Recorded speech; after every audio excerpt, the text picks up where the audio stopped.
외세의 침탈과 봉건 체제 속에 고통받는 백성들을 구하라. 백산의 집결, 본격적 혁명의 불길을 지핀 농민군은 마침내 호남 제1성 전주성에 입성합니다.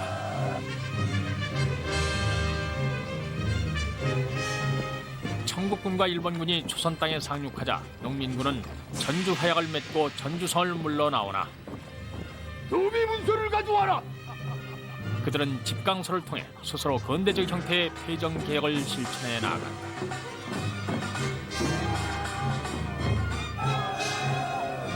청일 전쟁으로 조선 땅이 폐허화되는 가운데 야심을 드러낸 일본이 경복궁 습격과 내정 간섭에 분노한 농민군이 또다시 2차 기병 준비에 돌입하는데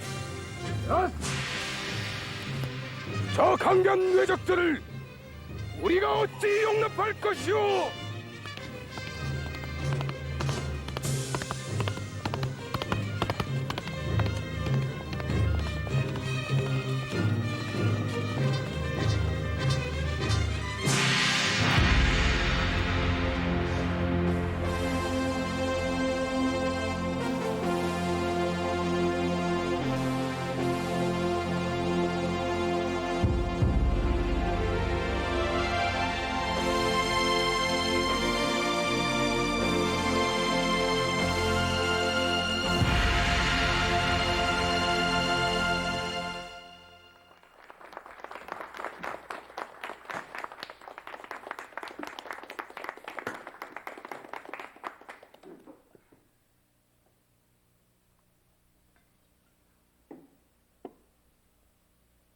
제군들, 제국의 용맹한 군대는 승승장구하여 마침내 평양에서도 승정보를 전해왔다.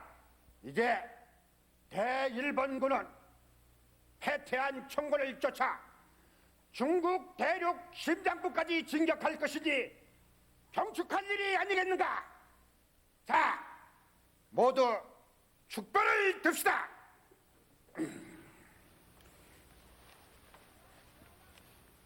천황폐하와 대일본 제국의 무궁한 영광과 승리기를! 청일전쟁의 싸움터는 이제 중국 땅으로 옮겨가고 있었다. 1894년 9월 16일 평양전투에서 일본이 승리한 결과였다. 그것은 또 이제 조선이 일본의 독점적인 지배하에 들게 된 것을 의미하는 것이기도 했다. 옳지, 즐거운 날 마음껏들 드시오.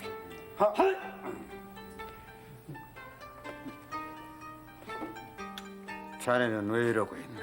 한 잔 들지. 아, 예, 물론이지요. 평양 전투의 승리가 기쁘지 않을 리가 있겠습니까만 요즘 조선의 국내 사정이 하도 불어나요. 잠시 딴 생각을 했습니다. 걱정은 걱정이지. 우리가 경복궁을 점령한 뒤에 조선 각지에서 민요가 끊이질 않으니 우리 군영 천신선이 절단된 것이 벌써 몇 번째입니까? 또 각지의 동학당들이 우리 일본에 협조하지 말 것을 공공연히 선동하고 있다 합니다. 괘씸한 동학당들. 청국이 일본군에게 밀려났으니 이제 조선 강토는 송두리째 일본의 차지가 되고 말았소이다. 그동안 청일 간의 전투의 결과가 어찌 될까 하여 추이를 지켜보았으나 이제는 더 이상 기다려볼 것도 두고 볼 이유도 없어진 듯하오. 군사들은 장군님의 명령만을 기다리고 있습니다. 어찌하시렵니까?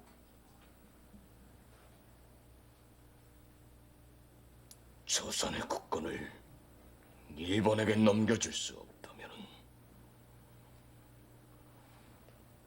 오직 일어서 나아갈 뿐이지요. 10월 초 마침내 몸을 일으킨 전봉주는 직속의 농민군을 이끌고 삼례로 나아가 있었다. 재차 기명하는 문제를 수기하기 위해 나주에 나가 있던 최경선도 급히 달려왔고 뭐들 하셨어? 예, 기다리고 계십니다. 안으로 드시죠. 갑시다. 예.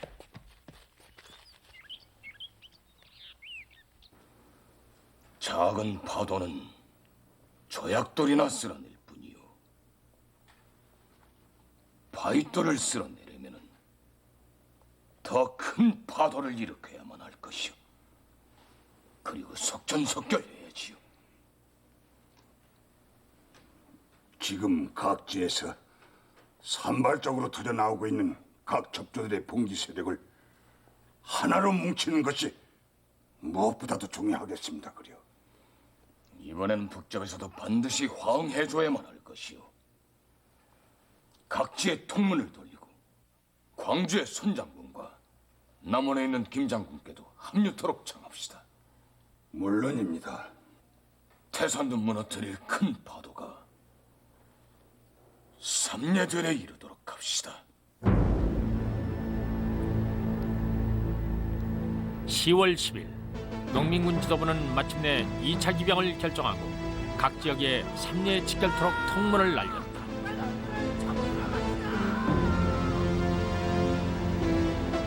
삼례 들에는 각지에서 몰려든 농민군들의 발길 아래 노도처럼 출렁였습니다. 그들은 스스로를 의병이라 칭했다.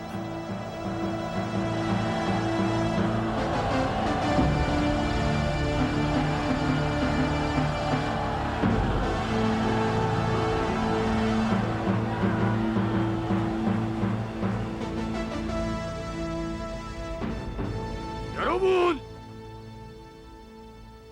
지금 이 나라의 운명은 바람 앞에 촛불과 같소.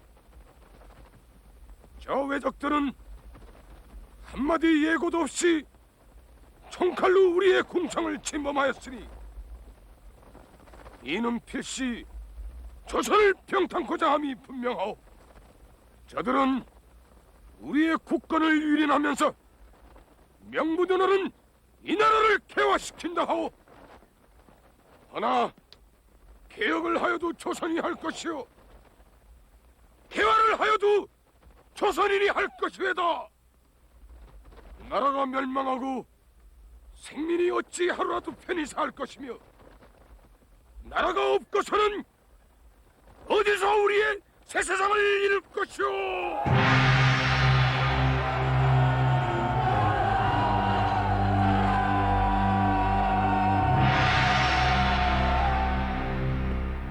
하나의 무기를 빼앗긴 것이 이미 수십 무배에 이른다 한다. 동학당들의 기세가 저렇듯 커져 감히 우리 일본을 상대한다고 장차 한양까지 침범하리라 하니 이대로 좌시할 수는 없는 일이다. 저들을 토멸치 않고는 제국의 근심이 그칠 날이 없을 것입니다. 우리가 나서지 않을 수 없습니다. 옳은 말이다. 하나 우리가 임의로 병력을 발동하여 저들을 진압하는 것으로 보여서는 안 될 것이다. 어디까지나 조선군을 앞세우는 것이 필요하다. 알겠습니다. 일본의 국권 유린에 대한 조선 백성들의 저항은 당시 전국 각지에서 반일 봉기로 터져나오고 있었다. 이에 개화 정권의 군국 기무처는 어떻게 대처했던가? 기무처는 9월 3일 선회유 후 탄압책을 건의한 데 이어 10월 7일에는 마침내 탄압 일변도의 강경책을 건의하기에 이르니 이것은 개혁이라는 동일한 과제를 내걸었던 개화파와 농민군이 이후 완전한 적대 관계에 돌입하게 된 것을 뜻한다.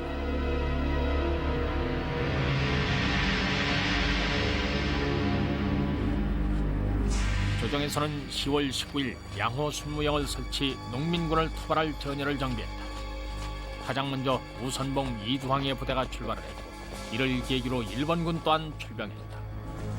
명목은 조선군을 돕는다는 것이었으나 실제 토벌군의 지휘권은 일본군에게 넘어가 있었다. 장군님, 드디어 소식이 왔습니다. 북접에서 해월 선생께서 마침내 도인들의 기포를 허락하셨답니다. 정말이요? 정말이다 마다요. 보훈에서 사람이 와 있습니다. 북접이 이제 우리와 함께 손잡고 나서게 되다니 이제야말로 천군만마를 얻었습니다. 물론이요. 2차 기병의 연합봉기의 가장 큰 걸림돌은 남북접 사이의 오랜 대립이었다. 남북접의 노선 차이는 급기야 북접 교단으로 하여금 삼리에 모인 농민군을 공격하려는 움직임으로까지 이어졌으나 당시의 급박한 정세는 남북접의 극적인 타협을 이끌어내 마침내 10월 16일 북접 교단에서도 산하 교인들에게 청산 총집결령을 내림으로써 남북접 연합전선은 이루어졌다. 조선 군병의 지휘권이 이미 외적의 손아귀에 들어간 지금 이 땅에서 외적과 대적할 자가 누구요? 오직 우리뿐이요. 우리가 의로운 군사를 일으킨 뜻은 결단코 조선이 외국으로 되지 않게 하려는 것인즉 이제 곧 한양으로 직행하여 먼저 외적을 무찌르고 외적과 결탁한 간당들을 뿌리 뽑을 것이오. 한양으로!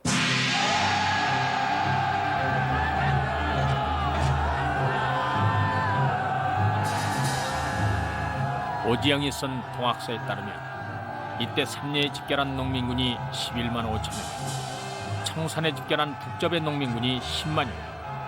그 밖에도 경상, 경기, 강원, 황해 등지까지 농민군의 봉기는 실로 조선 전역에 걸쳐 일어났다.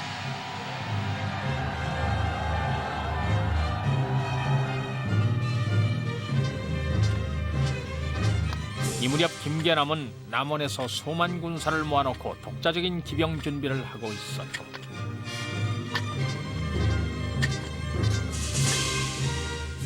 이제 더 없는가? 예, 이게 끝입니다. 총이나 창이 없는 군사에게는 죽창을 나눠주어라. 선화중과 최경선은 해안으로부터의 일본군 공격을 방기할 책임을 맡아 광주, 나주 일대를 지키고 있었으며 내에서 최장군이 직접 가지고 온 첩은 일본 군함이 서남 해안을 통해서 접근할지 모른다. 어서 말하는 부대의 뒤를 우리가 철동같이 막아주오냐.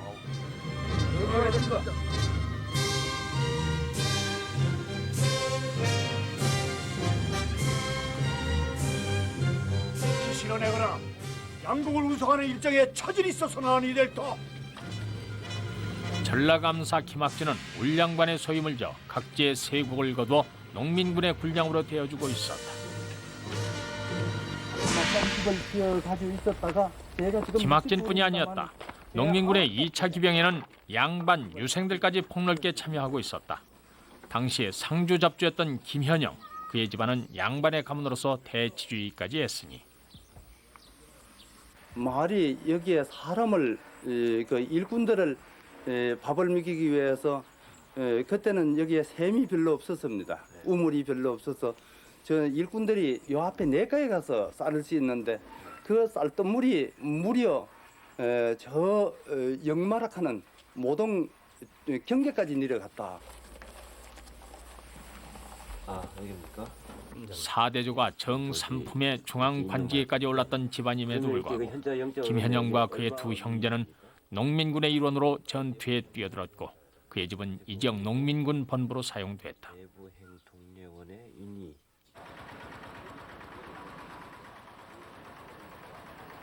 예천 지역의 농민군 지도자 윤치문 또한 그러했다.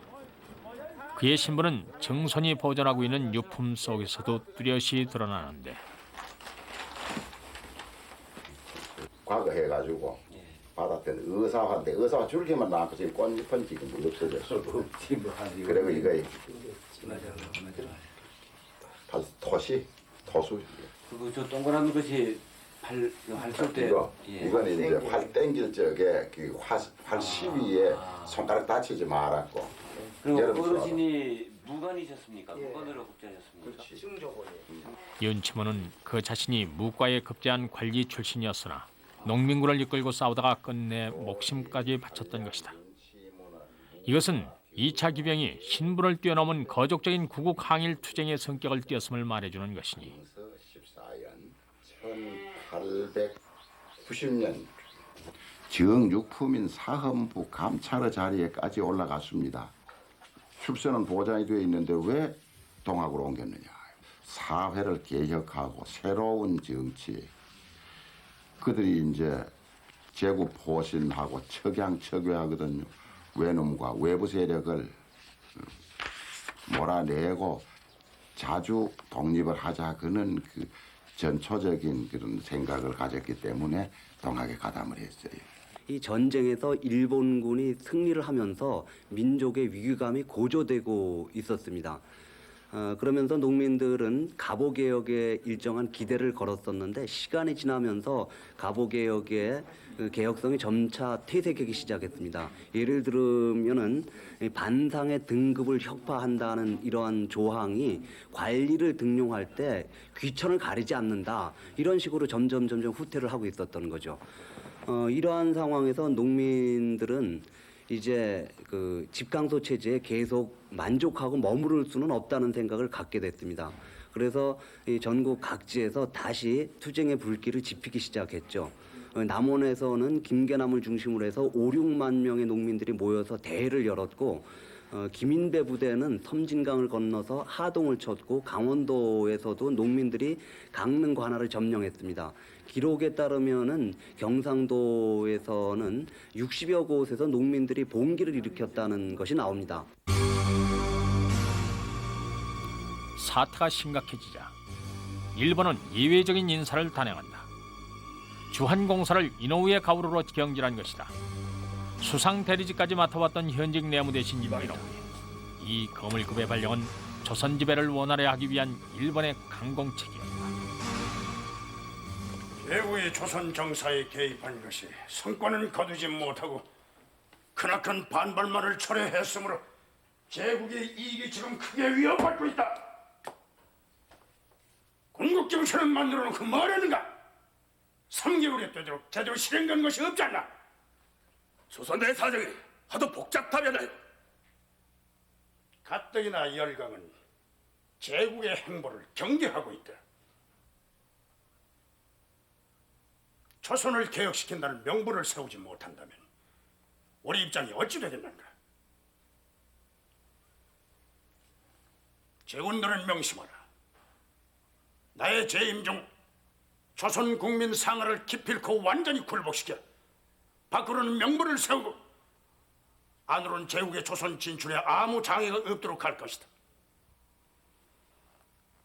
대원군이든 동학당이든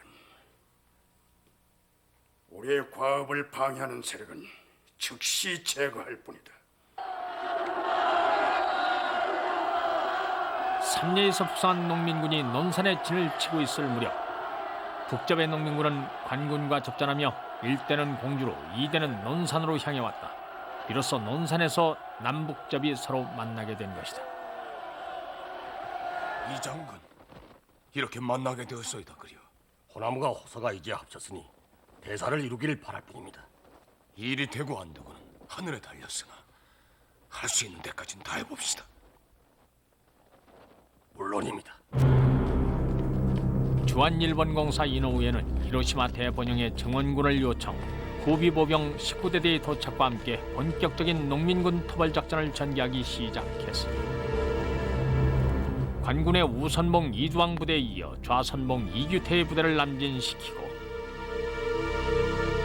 11월 12일 일본군은 세 갈래길로 진격했다. 한강 이남의 조선 전토를 한꺼번에 훑어내려가 일거의 농민군을 완전 섬멸하려는 계획이었다. 당시 농민군의 주력 부대는 논산에 있었다. 그 밖의 세력은 흩어져 힘이 분산되어 있었으나 1차 목표인 공주 공략은 가능성이 있었다. 한양으로 통하는 새 길목을 이미 북접의 농민군들이 막고 있었고 주력 부대는 논산에서 북상, 경천과 이인에 포진함으로써 남북 협공을 노렸다. 그러나 세성산의 농민군이 일찍 관군에게 깨어지면서 이 작전에는 구멍이 뚫리게 된다.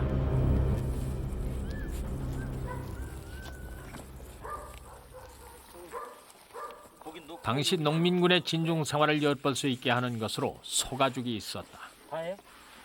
이게 일본보다는 배는 많거든. 네, 지금 굉장히 많아요. 네. 좀 더 많아요. 아니 나중에 또 9일 구워도 되니까. 일본군이 작성한 공주 전투의 전리품 목록에 기재돼 있었던 것이 이 소가죽이다. 농민군은 행군길에 무거운 가마솥을 끌고 다니는 대신 소가죽으로 밥을 지었다고 전하는데 소가 뜨거워서 뜨겁다 그러는데.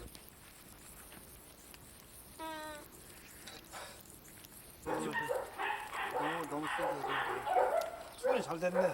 아 여기 뭐 기가 막히네. A급이네 A급. 여기 잘 됐어요. 밥이 그럼 밥이야. 먹어봐. 잘 됐어. 뭐가 없겠어 여기다. 반찬 없어도 뭐.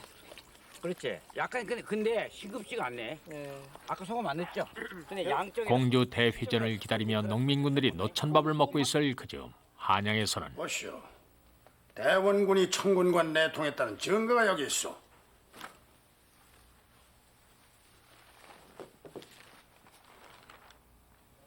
이것은 평양 관찰사에게 보낸 서한 아니오? 그 내용을 보시오. 청군이 오는 것이 조선을 바로잡는 길이라느니 일본에 붙어서 나라를 팔아먹는 무리들이 급히 서두르고 있으니 그 뜻을 청해 진영에 호소해 달라느니 우리 제국은 이웃나라의 우위로서 귀국의 썩어빠진 내정을 뜯어고치고자 이토록 진력하고 있는데 귀 조정 안에서는 이런 음모나 꾸미고 있으니 이게 도대체 될 법이라 한 얘기입니까? 우리 조정에서 진상을 자세하게 조사한 연후에 증거가 번연히 있는데 무슨 진상이 따로 있겠소? 그리고 이 서명은 또 무엇이오?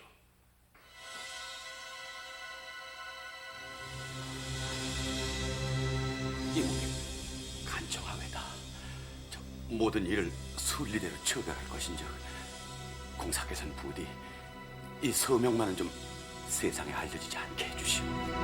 전하께서 뭐 실제 사정이야 어찌 된 건지는 알 수가 없어만 전하의 친필 서명이 끼어 있었으니 꼼짝없이 발목 잡힌 거 아니겠소? 저들이 또 무엇을 강박을 하는지 내 이 중책을 감당할 수 없어 몇 번이나 사임을 추청했건만 전하께서 한사코 들어주질 않으시니. 대감, 어찌 그리 약한 말씀을 하십니까? 1인 한 차다고 모두가 몸을 피해간다면 장차 이 나라가 어찌 되겠습니까?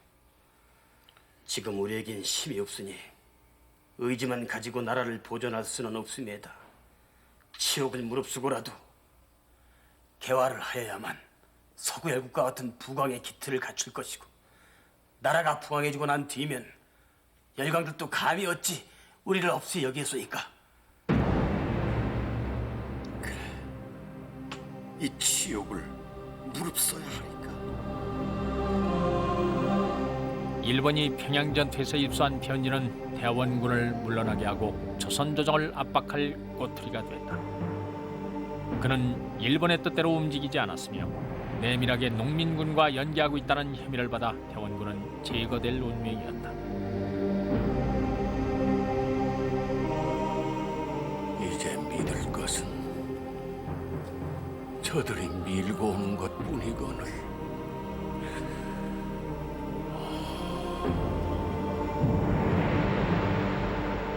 음력으로 10월 25일 대원군의 실각은 공식 발표된다.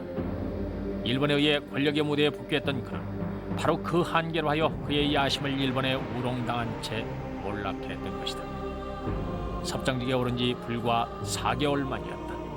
그리고 귀 조정에서 수차에 걸쳐 사주함으로 본 사신도 마음을 돌려 귀국을 도울 몇 가지 의견을 가지고 왔어. 공사의 요청대로 중신들을 모두 참석해 했으니 말해보시오. 본 사신이 자기만 일해 이 나라의 내정에 관해 들은 바론 불쾌한 일이 한두 가지가 아니오. 귀 조정이 부디 성의를 보이기 바라오. 좋은 의견에 어찌 성의를 보이지 않겠소? 듣자 하니 동학당 대군이 공주를 포위하고 있다고 하던가요? 우리 일본 정부는 귀국을 돕자는 뜻에서 정토군을 파견해 놓고 있어. 하나 귀 조정해서 우리의 좋은 뜻을 받아들이지 못한다면 우리도 그와 같은 헌신을 할 이유가 없다는 점 분명히 알아두시. 그런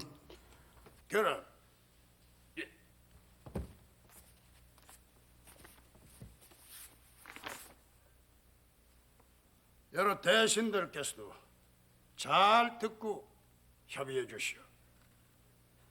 조선 정치를 뜯어고칠 방안을 본 사신이 직접 설명하겠소. 첫째, 이노우에가 제시한 20개조 제2차 내정 개혁안이라 불리는 것은 왕실을 국정과 분리하고 군국기무처를 폐지하며 관제 등 각 분야의 제도를 근대화하는 방안을 담고 있는 것이었다. 그러나 그것은 또한 일본의 예속을 강화시키는 틀이기도 했다. 대원군의 정치 관여를 완전히 배제시키고 나아가서 왕실이 국가 내정 문제에 직접 관여하는 것을 차단시킵니다. 그것을 약속을 받습니다. 그리고 이 군국기무처와 같은 어떤 특별 기구를 통한 임시 기구를 통한 개혁의 추진에서 이제 제도적으로 국가 제도적으로 보장된 행정 조직을 통해서 개혁을 진행시켜 나가야 된다. 그것이 바로 이제 내각제로의 개편이라고 하는 것이죠. 그리고 물론 이것은 조선을 위한 것이었다기보다는 일본이 보호국으로서 조선을 장악하기 위한 어떤 그 준비 과정이었고 이제 청일 전쟁에서 승리하게 됨에 따라서 어떤 자신감에서 나온 하나의 그 태도였다고 할 수 있습니다. 1, 2차에 걸쳐 개화파들이 주도했던 개혁은 조선의 근대화와 일본의 예속이라는 모순된 명제 위에 서 있었다. 그들은 일본의 힘을 이용하여 개혁을 시도했으나 이용된 것은 결과적으로 그들이었으니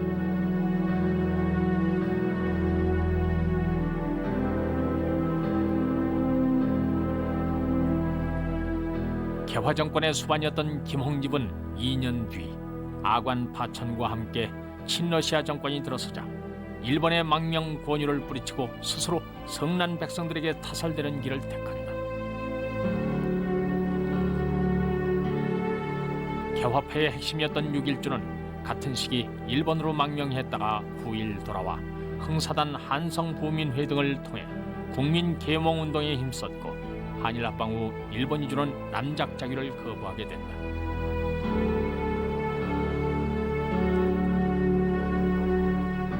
일찍부터 일본의 침략 야욕을 꿰뚫어본 것은 농민군이었다. 공조전투는 이미 시작되고 있었다.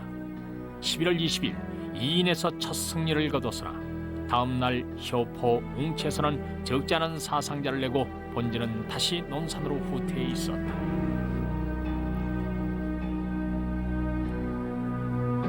서쪽 유구 방면에서도 의병들이 패퇴했다 하고 동쪽 대교에서도 크게 끼어졌다니 협공을 기대하기는 어렵게 되었소이다. 공조 방어군의 화력이 예상보다 더 막강합니다. 우리 군사들이 예봉이 꺾여버렸으니. 장군님! 명하신 대로 각지에 원병을 청하는 전령을 보냈습니다. 원병이 올 것이오. 군사들을 다시 모아 전열을 재정비합시다. 아무렴요. 이대로 물러설 수는 없는 일이죠. 물론이요. 공주는 방어하기는 쉽고 공격하기는 어려운 지형이니 만큼 소규모 군사로 산발적으로 공격을 해서는 승산이 없을 듯하오. 게다가 광군과 일본군들이 계속 공주를 직결을 하고 있다고 하니 우리도 전군을 일으켜 일시의 모든 방면에서 총 공격을 퍼붓는 것만이 상책일 것이오다.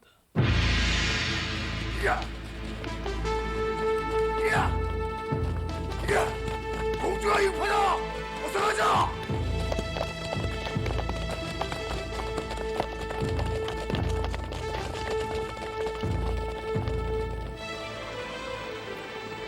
공주는 삼면이 산으로 에워싸여 있고 북쪽은 금강으로 막혀있는 천엄의 요새지였다.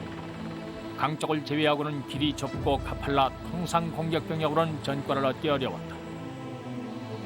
관군과 일본군은 우금치, 금학동, 곰치, 효포봉수대로 이어지는 전선의 최후의 방어선을 펼치고 있었고 농민군은 5갈래의 공격로를 택해 일시에 총 공세를 퍼부을 작정이었다. 그 중에서도 전봉준이 택한 주 공격로는 우금치길이었다. 수가 많다나 염려할 것 없다. 제국의 병사 10명이면 수만 명은 당할 수 있을 것이다.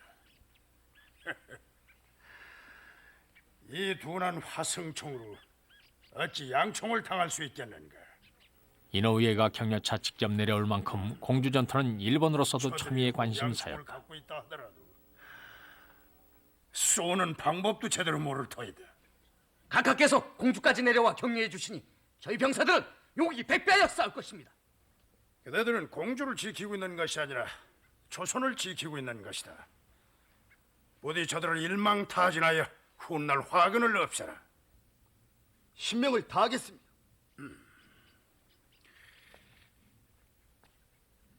승전보는 한양에서 기다리겠다.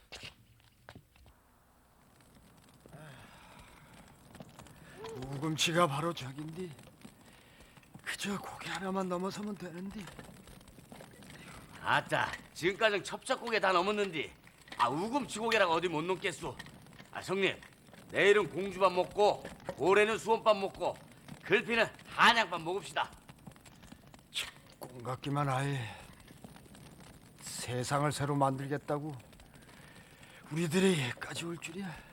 모르긴 몰라도 자네들이 다리 품팔아서 걸어온 그만큼은 깨끗만큼은 헌상이 세상 되어 있을 것이구만. 아무렴요. 지가 혹여 한양 땅 못 보는 일이라도 생기면 성님이 저희 집에다 소식이나 좀 전해주세요. 뭔 소리를 그렇게 하는 거예요? 살아서 한양 땅도 보고 세상도 봐야지. 안 그런가 춘삼이? 그라며 난 기어이 살라요. 살아서 외놈들 쫓겨가는 꼴도 보고 나라 꼴 바로 서는 것도 봐야 쓰겠어. 형님은 마누라 잘 보고 싶지 않소? 알았네, 알았어. 그만들 두라니까.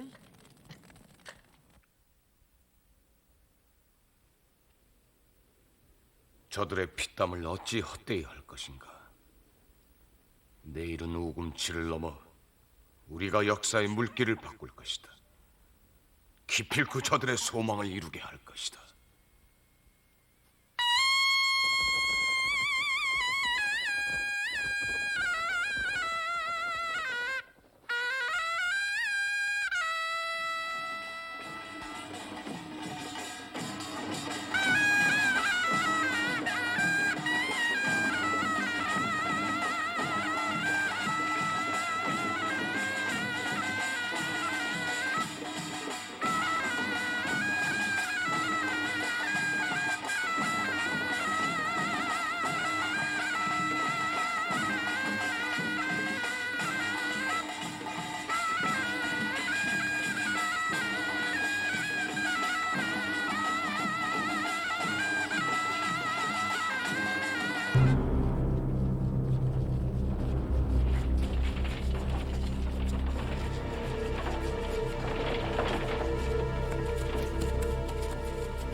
여기까지 올라오지 못할 것이다. 포격 준비.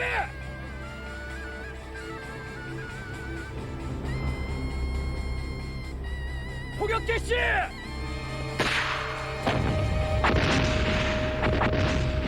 우금티가 눈앞에 있다. 대각선을 건너.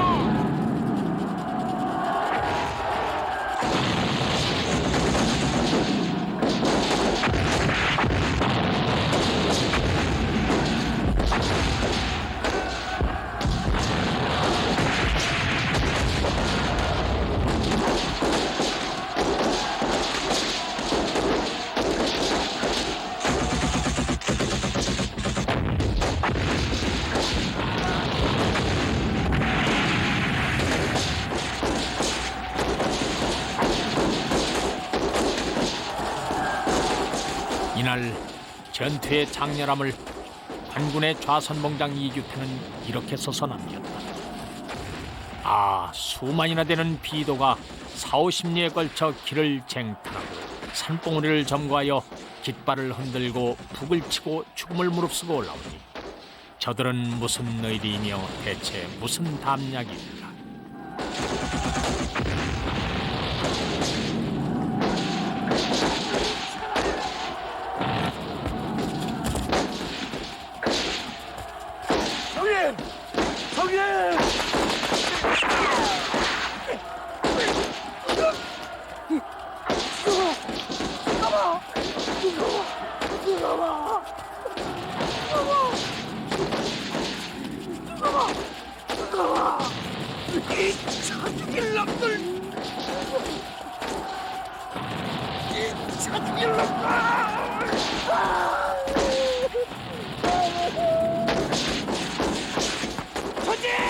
전진하라!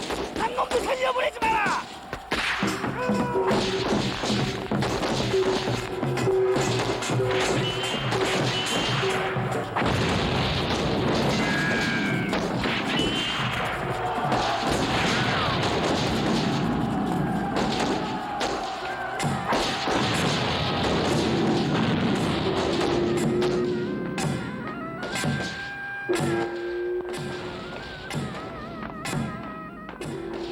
후퇴하라.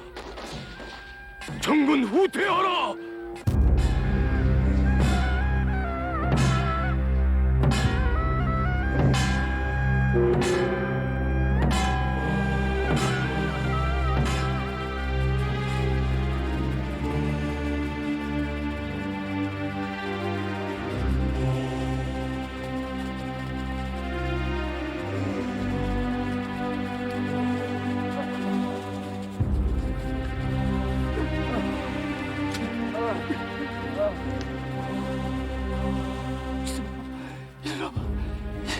이 꼴보기 주성아 정신 차려. 주성아 주성아 주성아 주성아 가자고 가자니까. 자 빨리 차 들어오니까 빨리 가 빨리 주성아.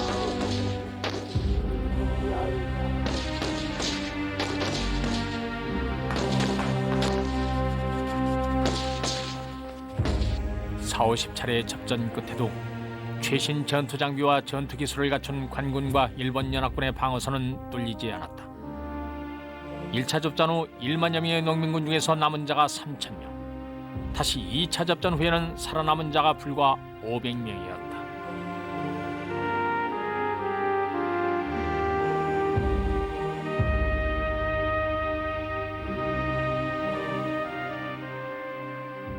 공주를 눈앞에 두고 천지를 진노했던 농민군의 함성을 무수한 죽음으로 뒤에 남긴 채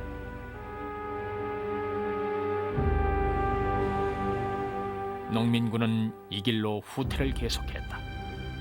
그러나 후퇴로인 논산, 원평, 태인 전투에서도 연이어 패전함으로써 전봉주는 마침내 농민군을 해산하지 않을 수 없게 됐습니다. 이곳 원평 구미란 뒷산에도 그 장렬한 죽음의 흔적들은 남아있다.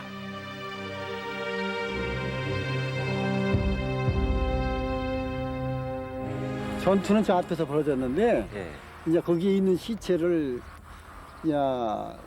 음료 섣달 금이 돌아오니까 제사를 못 시작하는데 시체를 놓아두고 갈 수는 없고 개가 막 송장을 물고 다니고 다리를 물고 다니고 그러니까 동네 사람들 이래서는 안 되겠다. 우리가 정월 초하루 날 제사를 선영 제사를 모시려면은 시체를 다 치우고 하자. 그래가지고 이제 시체를 산에 널려 있는 시체를 가지고 가니까 얼어서 땅이 얼어가지고 이 양지 도군들어만 이렇게 조금 묻었다는 거야. 그래서 지금 양지 있는 데는 그대로 풀이 어디서 훅 패져가지고.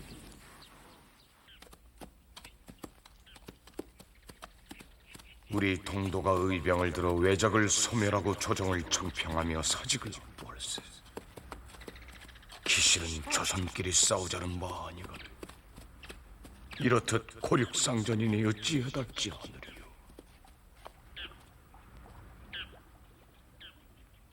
피로리가 멀지 않았습니다. 거기까지만 가면 김경천이가 살고 있으니까 안심하고 편히 쉴 수 있을 겁니다. 옛 부하들에게 혹여 누를 끼치는 것이나 아닐런지. 그럴 리가요. 그 사람도 장군님을 다시 보면 무척 반가워할 겁니다. 전봉준은 자신의 직속 부대를 서울로 잠입시키고 태인의 은신에 있는 김계남을 만나 또 한 번 기회를 모색해볼 작정이었으나 그때 김계남은 이미 잡힌 후였다. 이놈이 우리 양반들을 얼마나 도륙을 했는가. 능지처참을 해도 시원찮을 놈. 저 역적놈을 예서 처형하지 않고 서울로 압송을 한다면은 근동의 반가에선 모두 들고 일어날 것세. 이럴 말인가? 아, 뭘 꾸물거리고 있노? 당장 이놈을 끌어다가 목을 베지 않고. 네 양반놈들, 너희가 백성들이나 등쳐먹었지 이 나라를 위해 한 일이 뭐가 있어 잡소리야. 이런 이놈을 봐라. 지금은 내가 너희들에게 죽는다만 100년 뒤에까지 너희들 위세가 온전할 수 있으랴. 내가 귀신이 남원에서 청조로 쳐올라왔던 김계남은 12월 27일 체포되어 이틀 후 전주에서 효수당한다.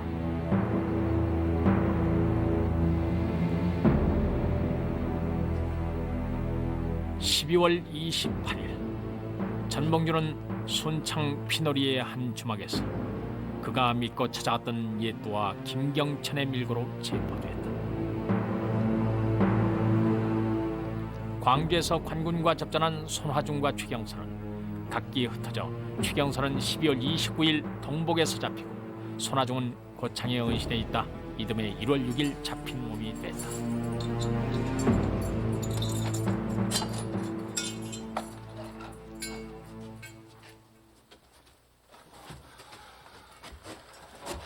손 장관께서도 결국은 또 이렇게 만나게 되는군요. 손 장군.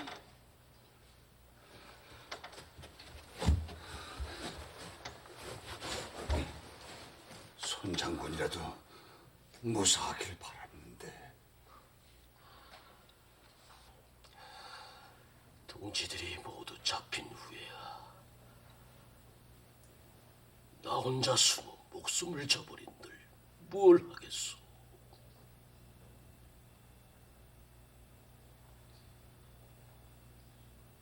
손 장군, 최 장군, 우리가 목숨을 아까워했으면은 어찌 일을 시작했겠소. 목숨은 버리더라도 뜻은 버리지 말아야 합니다. 시작과 끝이 어찌 다를 리가 있겠소이까마는 원통 화외다. 저 외적들만 아니었던들 새 세상을 바라는 마음 백성들의 소망이 이리도 무참하게 꺾였소이까.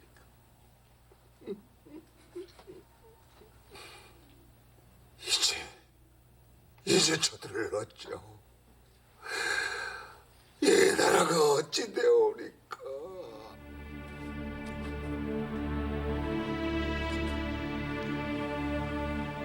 석풍이 몰아치고 몰아칠지라도 길게 보면은 우리의 끝도 또 다른 시작일게.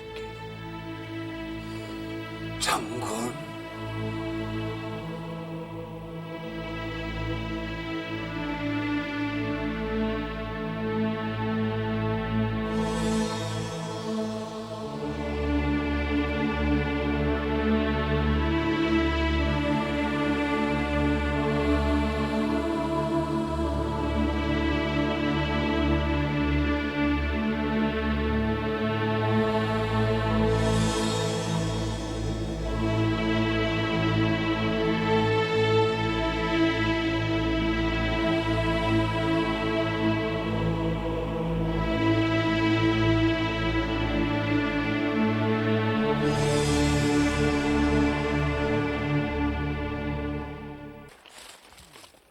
농민군 잔존 세력에 대한 관군과 일본군의 소탕 작전은 이듬해 정월까지 계속됐다.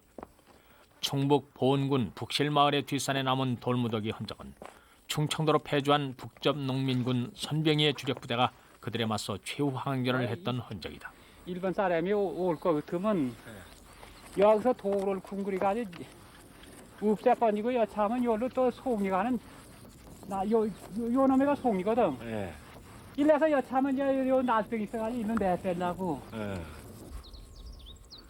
북접 지도부는 목숨을 부지했으나 그날 이 일대 골짜기에는 2,600여 명의 농민군이 떼죽음을 당했으니 그 죽음에 넋드린 듯 해마다 북실의 산야에는 진달래가 지천으로 피어 온 골짜기가 선연한 붉은 빛에 물든다.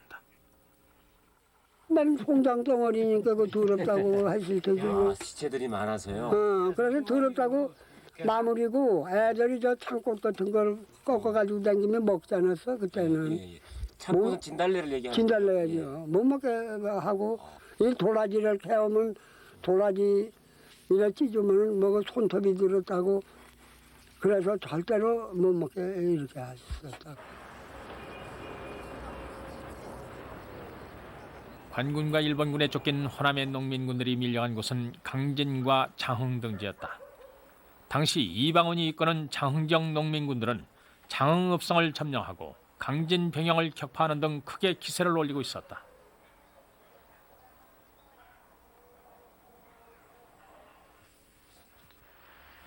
그러나 1월 하순경 이곳 석대들에서 벌어진 토벌군과의 대회전으로 그 세력 또한 갈갈이 분쇄되고 말았습니다.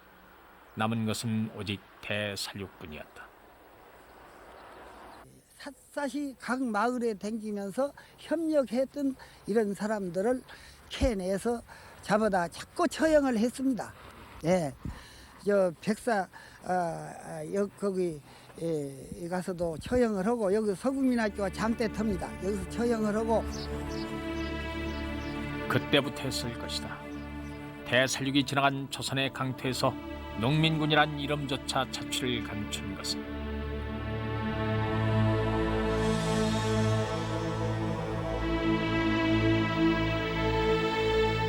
농민군의 좌절로 근대 민족 사회로 진입할 수 있었던 그 시대 조선의 마지막 가능성은 소멸됐다.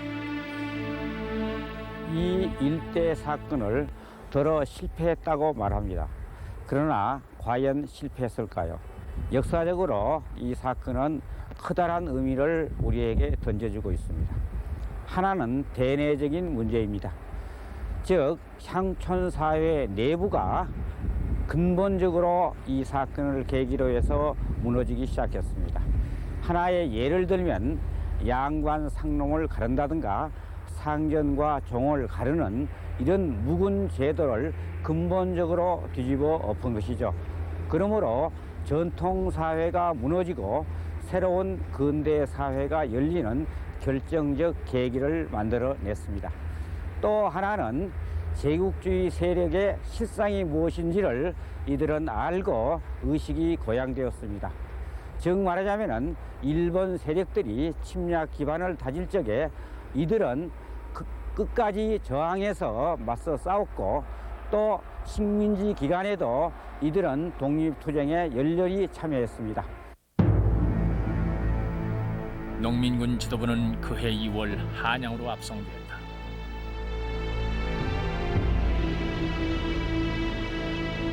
그대의 죄상으로 따진다면 상당한 국사범이지만 우리는 그대에게 유능한 일본인 변호사를 붙여줄 수 있어. 변호사를 붙이면 사형은 면할 수 있을 터인즉 일본 정부의 양해를 얻어 활로를 구해보면 어떠하겠소? 내 일본에 빌어 국왕 목숨을 잃을 생각이 없다.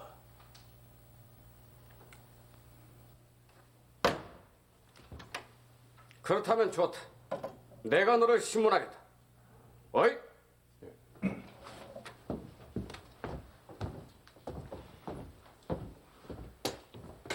네가 백성을 선동해서 나를 도모한 이유를 대라. 너희 외적들이 이 나라를 침략할 듯이 분명한 바 우리가 너희들의 버릇을 가르쳐 내쫓으려 함이었다. 제국이 조선에 출병한 것은 어디까지나 의로운 뜻으로 한 일인데 네가 그걸 모른단 말인가? 우리는 이 나라를 청의 속박에서 구해내고 오랜 정사의 배단을 기억해서 조선이 완전한 자주 독립국가가 될 수 있도록 도와주고 있는 터이. 근데 너는 자주 독립을 반대한단 말인가? 조선은 마땅히 자주 독립국이어야 할 것이니 너희가 이러는 대로 하는 것이 어찌 자주 독립이라 할 일이겠느냐? 자주란 스스로 사는 것인즉 너희들을 이 땅에서 몰아내고 우리 스스로가 개혁하여 이 나라를 바로잡을 때 그때 비로소 조선은 자주 독립이라 할 것이다. 해서 너희는 나의 적일 뿐이니라. 이런 고약한!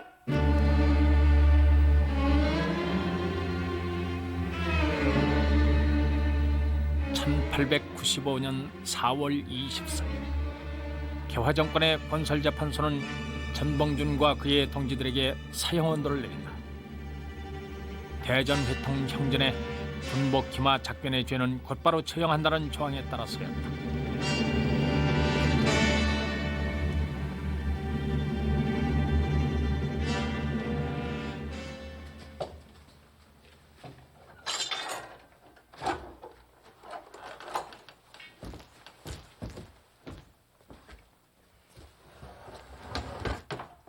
이제 시간이 되었다. 마지막으로 할 말은 없는가?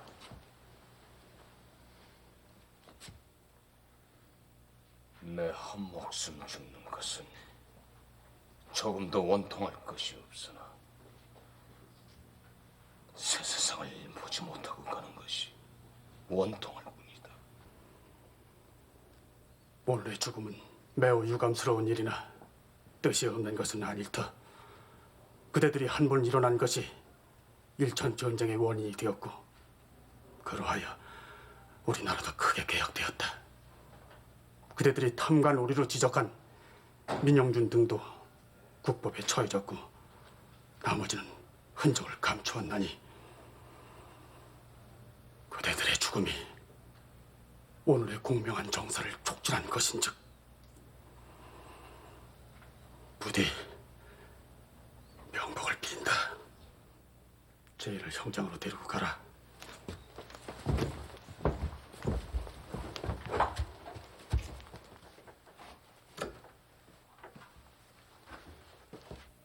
함간의 행포도 없고 반상의 구별도 없고 귀천의 차별도 없는 세상. 사람이면 누구나 사람답게 마음껏 신명나게 살아볼 수 있는 세상. 그런 세상 한번 이 땅에 이루고자 하였건만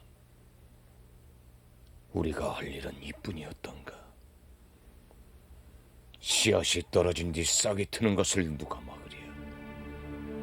우리 다음 또 다음에 누구든 이 뜻을 이어가리니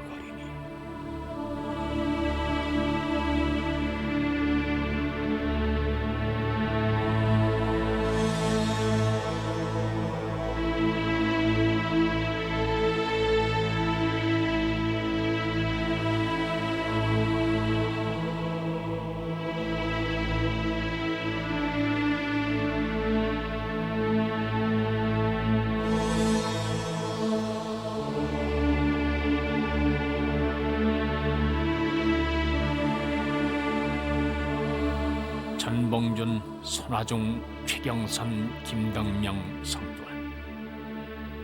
가보년봄 무장의 벌판에서 일어나 사생의 맹세를 갖췄던 그들은 그 맹세 그대로 같은 날 기호수행에 처해진다.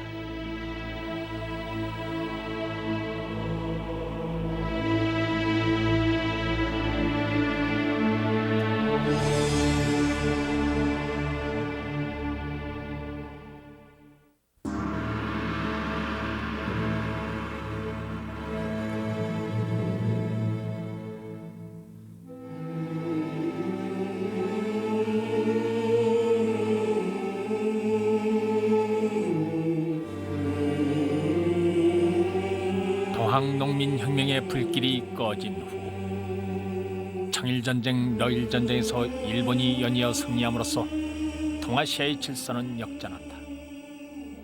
새로운 패자로 군림한 일본 앞에 더 이상 조선의 식민지화를 막을 길은 없었다.